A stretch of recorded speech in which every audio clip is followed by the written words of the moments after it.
know. How much there is on this one. Okay, so we got gyrus rectus. Yeah, because you get like the dorsal, you get the ventral side of it as well.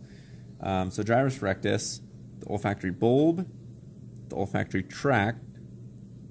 So in here, if I kind of push this pituitary gland out, you see this kind of cavity that has little dots in it. Mm-hmm. That's the anterior perforated substance. Okay, so it's right. So wait, this one's the optic one, right? So it's like right by the optic. Yeah. So this is where the optic nerve would come out. Okay. This is the optic tract. Okay. Because it's going back, and then in this like cavity is the anterior perforated substance. You could see it. It would be right here. So 29 right here. Okay. Is the anterior perforated substance. Oh boy.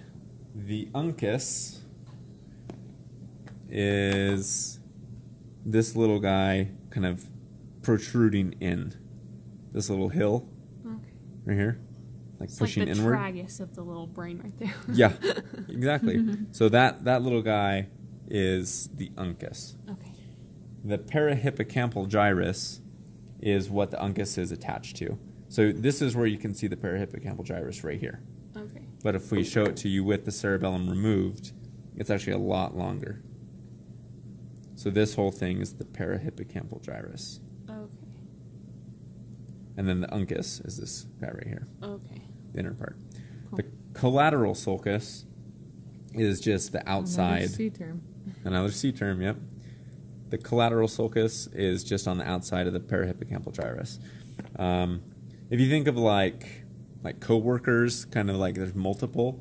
Like if you look at two, like there's two collateral sulci.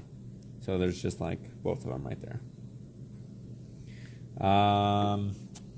We already got the occipitotemporal. Mm-hmm. Nope, just kidding. We did. Oh, fetch. Here we are. These ones, I'm glad that I made that mistake because a lot of people trip up on this. So there's the parieto-occipital sulcus, and then there's the occipitotemporal sulcus. Okay. So one is with the occipital and parietal And one's lobes. temporal and Right. That one is the gyrus. So one's a sulcus, parieto-occipital sulcus, and the other is the occipitotemporal gyrus, which is just this guy. So so the collateral sulcus separates the parahippocampal gyrus from like this guy right here. So this gyrus right here. Mm-hmm. Because remember, this is the bottom portion of the inferior temporal gyrus. You with me? Yeah. I know, this is a lot.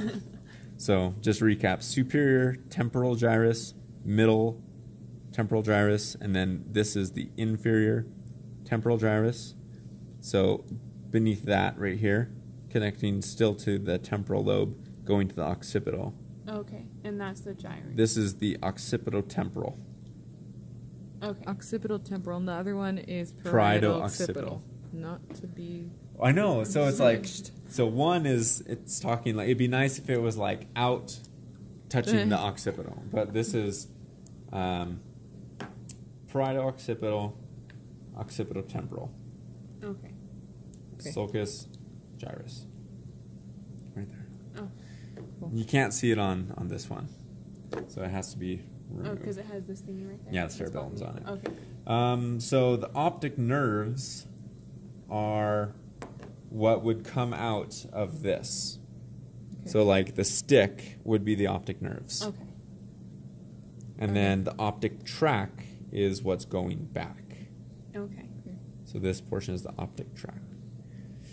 The infundibular stalk, or the infundibulum. Wait, what's that one? Oh, the chiasm? Yeah. So that's the actual X. So this little guy, how it makes like, what are the two... Oh, the tracks and the... yeah, so where it comes together and it makes an X, Okay. so they cross, that's the chiasm. Okay. So it looks like, it's like a little X. Okay. Okay. Does that make sense? Yeah. There's like a chiasm in the eye too, right? Is that the same thing? That's the same exact thing. Okay. So the eyes sit out here, and then the optic nerve goes back, and that's the chiasm that they cross at. Okay. So let's just say this is right side. So left is going, and then it'll cross over to the right side. Okay. And so the infundibular stalk is only visible on this one because it has the pituitary gland.